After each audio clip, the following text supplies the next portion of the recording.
Hey guys, hello. Yesterday's video about Macron hit 1 million views in less than 24 hours. And I wanted to give some clarification on this topic. Besides, Macron has already provided high-quality video and photos where you can see it's just a napkin, and on the other side, it's just a toothpick. Apart from that, of course, I also want to talk about presidents, who, in my opinion, puts presidents in power, and in general, a bit about politics, a view from the outside. Let's start right away with the video about Macron, where Macron hides his little packet. Just look at Macron's face. Let's start breaking it down slowly, step by step, and go through all the information we have. Yeah. Look at how Macron did it. He put away the napkin, and the other guy put away a toothpick. Did you all notice that? There you go. But if it was just an ordinary napkin, he wouldn't have put it in his pocket like that, right? I mean, in my opinion, he wouldn't have put it away. Exactly. And the second guy had a toothpick like this. So this is a special kit for use, right? And we see that there are these little spoons, so you can quickly do something. Is that possible? It's possible. I'm not claiming anything, guys. We're just analyzing this information. So look, we see there's a napkin. Guys, look, and in this frame, we can see the toothpick.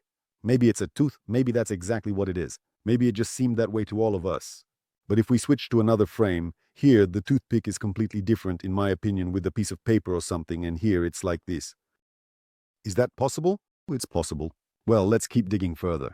Now look, remember the situation with Sergei Kosenko when he threw his child into a snowdrift. What did he do quickly? He said it was a deepfake, and in just a matter of days, he made a video where it looked like he was just throwing an ordinary doll.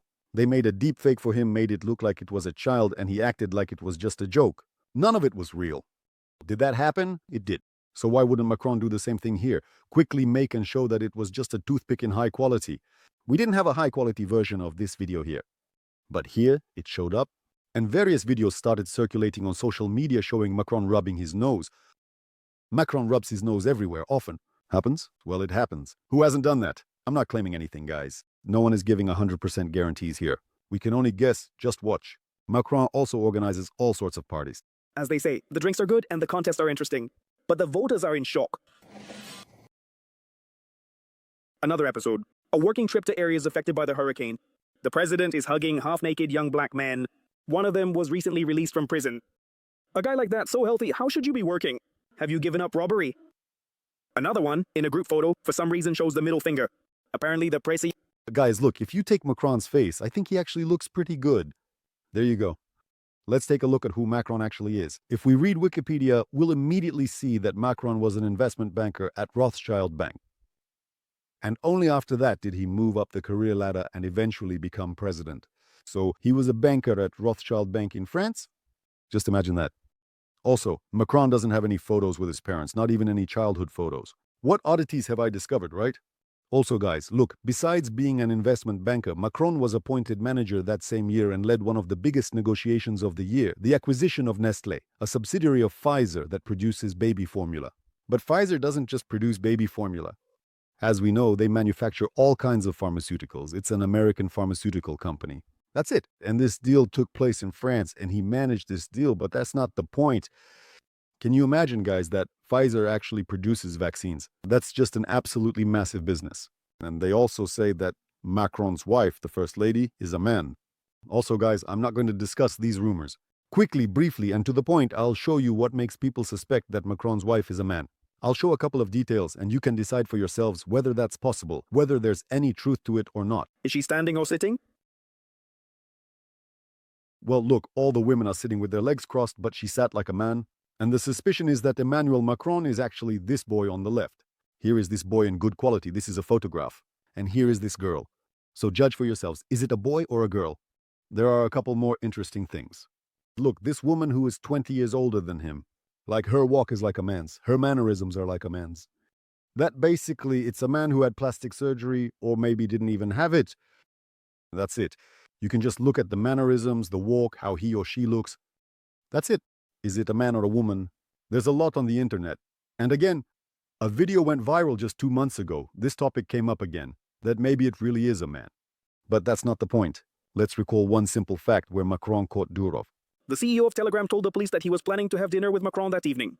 Macron is quite capable of this kind of deception in order to carry out the mission demanded by his masters. Compared to those defending freedom of speech, we demand explanations from Macron. Telegram founder Pavel Durov told police on arriving in France that he was to have dinner with President Macron. This was reported by Le Canard enchaîné. The Élysée Palace denied these statements, noting that, oh, yo, Anada. So guys, look, let me give you an example so you understand. Pavel Durov is flying to have dinner with Macron with the president.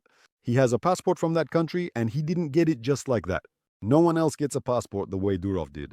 In other words, it's only given to a select few. He also got his passport in the United Arab Emirates. So this is a whole different level, guys. This isn't about us. He flies to Macron and explains the whole situation to everyone. But you have to understand, guys, that back in 2011 when Durov left Russia, on all the channels, including Russia 24, they would say 3 times a day that the FSB was asking Pavel Durov for the keys and he wouldn't give them. He was taken to court. So Durov is painted as the bad guy, he leaves, and then everyone starts using Telegram. Basically, it was like advertising Telegram on TV, just so you understand, because every 2 seconds I started getting messages on my phone right after those news reports. I have this Telegram.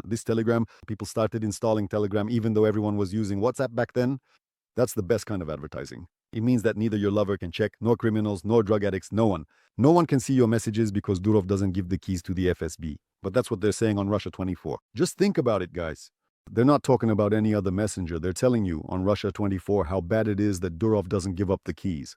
Why is that happening? Because it's basically just advertising for Telegram. Back then, you couldn't even say the word Navalny, and no one did, so that nobody would know who Navalny was. But they talk about Telegram so that people know what Telegram is, you see?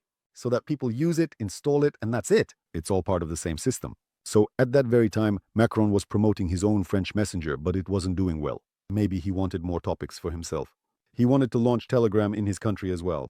So they came up with this kind of publicity stunt. He flew in, supposedly was interrogated for 4 days. He was on his way to have dinner with Macron, the president, and then they cooked up this whole story. Plus, it was convenient for Pavel Durov too, because his coin had dropped in value. He probably bought it back and then it started going up again. There's a lot of information like this, a lot. And you need to understand the information that comes to you.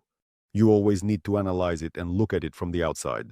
So if everyone is saying that Durov flew to France and got arrested there, it was done for a reason, so that you would think something, or for example, so the French would think something. There was a huge stir about it. It was shown on all the channels. And then everyone starts installing Telegram. Look, Durov is resisting. He's got court cases. He's being accused of this and that.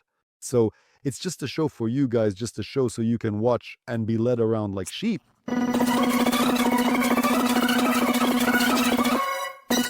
See how sheep run around in circles? They lure them in at first, so they start running in circles. In the same way, they show you certain information so that you start installing and chatting in whichever messengers are convenient for this or that country. It's all a game. Look, guys, here's a funny situation. A German, an Englishman, and a Frenchman are riding on a train to see a Ukrainian who's already been caught more than once. So guys, if you ask me about Zelensky, I have absolutely no doubt. None at all, because I've used myself that right now this person is under the influence of drugs. I have no doubt whatsoever. That's just my opinion. For example, I started watching some videos, and in some of them they just don't show Zelensky's face up close at all. That's it, that's all there is. And that's it. Then everything is shot from the side, from behind, and so on. In other words, they don't show what kind of faces he's making or anything like that. I've watched a lot of videos, and in many of them, they just stopped showing his facial expressions altogether. Why is that happening? Because he's probably using something. So let's take the information. So it turns out a German, a Frenchman, and an Englishman go to visit a Ukrainian, and whether they use something or not, in my opinion, it's either unlikely or very likely. Write in the comments what you think. Is it possible that they're using something, or is it impossible? So I'll draw my conclusions after reading your comments. I already have some conclusions about this situation. Well, that's what I think. So basically, they just show you all this information and say, think about it, guys, is it true or not? Just think about it. Is that possible? Who runs the world after all? So the Rothschilds put Macron in place and control him. Who is better to manage? Take a look. Read up on it. Caffeine. What is caffeine? Caffeine is a substance that, when consumed, makes a person more compliant. And that's exactly why it can be used at all sorts of meetings. By giving someone a cup of coffee, they become more compliant. But this substance that they use is 10 times stronger than caffeine. So you should draw your own conclusions and understand what all this is for. In other words, such presidents are very convenient. If we look at a photo of Macron, well, it seems to me that he is very easy to control. So you need to understand, guys, we are all ordinary people, all simple, and everyone has some weaknesses. Well, these presidents have their weaknesses too. They are controlled by the Rothschilds. I showed you that Macron was just an ordinary banker before this. He also doesn't have any children, a very convenient person, very convenient, someone who is very easy to control. So that's the short video I recorded today. And you guys just think about it and analyze, could this be possible? Does it exist or not?